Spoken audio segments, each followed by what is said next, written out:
I hope we don't have a sense of entitlement, but an increasing desire to honor God, and that whatever we do ay galing lang yun sa grace niya sa buhay natin. So, are you ready to level up your leadership? We all need to fill our cup before we can pour out to others. Let's clear out any blocks and clogs through this series and find our leadership flow. Welcome to Victory Baliwag Leadership Flow, episode 51. Masaya ako ngayon kasi kasama ko na naman si Coach Jai. Hi, Coach Jai. Hi, Pastor Lloyd. Excited for our topic. Now, pag-usapan na namin to kanina, pero we're excited to extend it to you. And it's all about honor. Let's just go and read the verse. No? Sabi sa Acts 14:8, now at Lystra there was a man sitting who could not use his feet. He was crippled from birth, had never walked. So there was a miracle. He listened to Paul speaking, and Paul, looking intently at him and seeing that he had faith to be made well, said in a loud voice, "Stand upright on your feet," and he sprang up and began walking. So yes, we are in a miracle series year. So hindi nakakagulat kung magkakaroon ng miracle kasi yun nga yung pinipreach natin. But our response to the miracle needs to be highlighted. Verse 11, when the crowd saw that Paul had done, they lifted up their voices, saying in Lycaonian, "The gods have come down to us in the likeness of men." Barnabas they called Zeus, and Paul Hermes, because he was the chief speaker. And the priest of Zeus, whose temple was at the top entrance to the city, brought oxen and garlands to the gates and wanted to offer sacrifice with the crowd. Can you imagine? Nag-praise na Barnabas and Paul in Jesus' name, and yet gusto silang i-worship ng mga tao as if they were gods, even offer sacrifice. Verse 14, but when the apostles Barnabas and Paul heard of it, they tore their garments and rushed out into the crowd, crying out, "Men, why are you doing these things? We are also men of like nature with you, and we bring you good news that you should turn from these vain things to a living God, who made the heaven and the earth and the sea and all that is in them. In past generations, he allowed all the nations to walk in their own ways, yet did not leave himself without witness, for he did good by giving you rains from heaven and fruitful seasons, satisfying your hearts with food and gladness." So they were giving glory to God, but ito yung nangyari, even with these words, they scarcely restrained the people from offering sacrifice to them.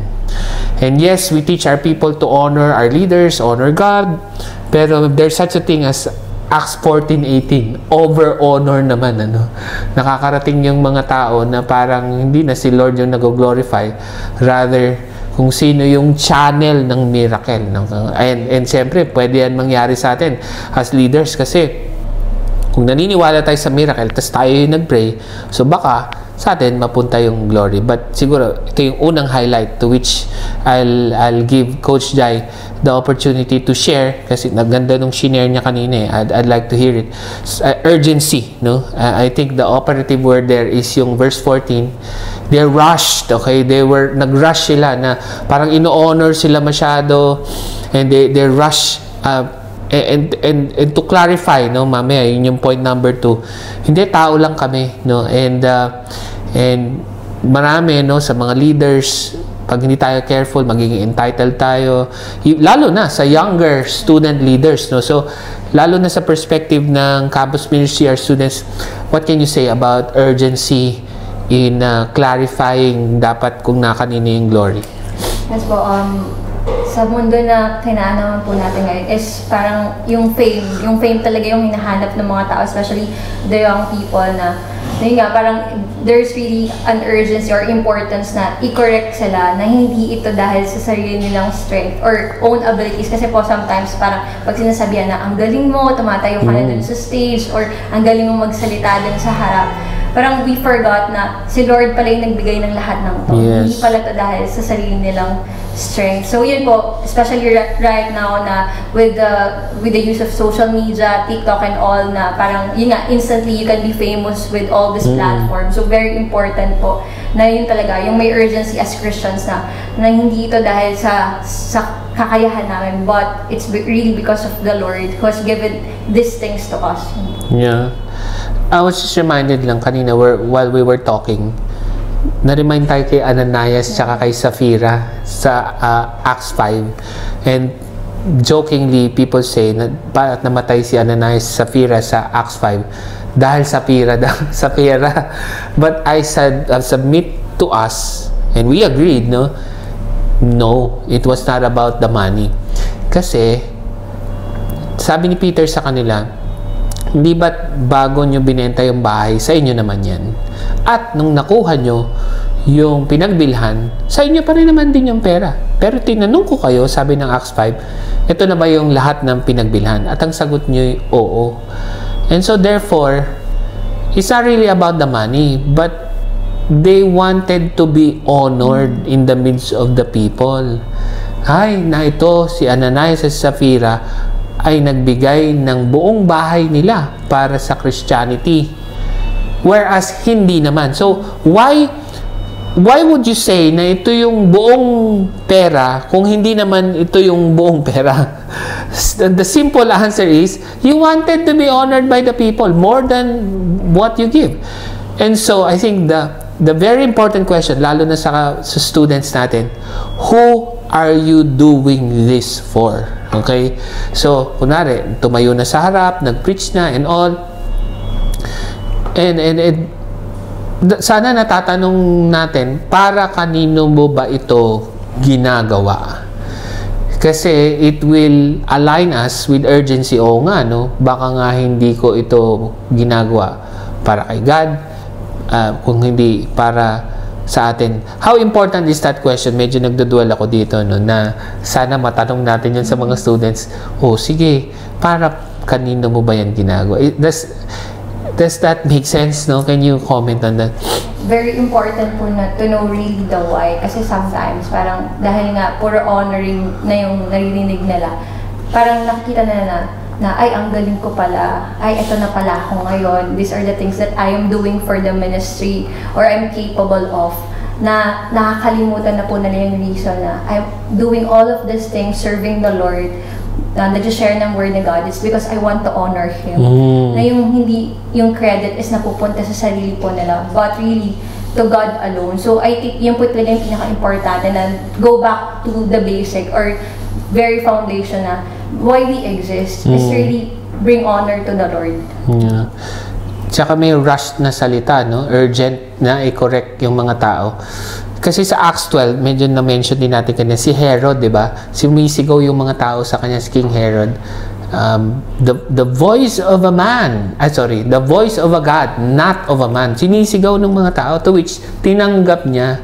Now, if you read Acts 5, you're gonna see there that he dropped dead as inuod siya, no? From where he is. So, I think that should bring about to us a healthy fear of the Lord na hindi nyo dapat gawin yan. Si Lord lang ang may deserve ng glory. We don't want to drop dead and be eaten by worms. And so rush to do what? Rush to bring about clarity. Okay, so ano yung kinaklarify sa verse 15? Men, why are you doing these things? We also are men of like nature with you. We're just men like you. You shouldn't honor us in that way. And we bring you good news. The good news is about what Jesus has done. It's not even about us. And it's not about the miracle of the crippled, but that kung bakit siya gumaling is so that the miracle would point to the good news. That you should turn from these vain things to a living God who made the heaven and the earth and the sea and all that is in them. And so lastly, if you some sort of misplaced glory, kailangan ng urgency, kailangan ng clarity, at saka maging vigilant, no? Pag when I say vigilant, mapagbantay, I think hindi sa ibang tao, sa sarili mo. Sa sarili mo, baka mamaya babantayan mo yung ibang tao, uy, bigay mo yung glory kay God. Hindi ikaw ang tagabantay ng iba. Ikaw, bantayan natin ang ating mga sarili. Because John 3:30 says to us, He must increase, but I must decrease. That in all of the things that we do, God, and that whatever we do, ay galing lang yun sa grace niya sa buhay natin. So, any final thoughts, Coach, lalo na sa mga leaders natin, even students? Ayun po, we are all human beings na same lang po tayo lahat. And yun nga, parang we don't desire kung ano yung nagagawa ni Lord or yung honor that is really para kay Lord. And yun po, parang sabi mo nga po dun, Pastor Lloyd, yung if there are people who would honor us, na feeling natin, nakakapag-boost na ng ego natin, parang we really need to pop the bubble and talagang i-correct sila na hindi, lahat ng to is for the glory of God. And sabi niyo nga po, yung be careful on how we respond to these people or even to ourselves personally na baka feeling ko ako na pala, nagkakaroon na pala ako ng entitlement. Really, it's a heart check na to know as leaders or even to the people that we are leading na maging careful po tayo, na huwag tayong mag-exceed doon or maging over-honored. Yeah. Alright, you heard it from Coach Jai, and that is how we flow in our leadership. Thank you, Coach Jai. Thank you, Pastor Lloyd.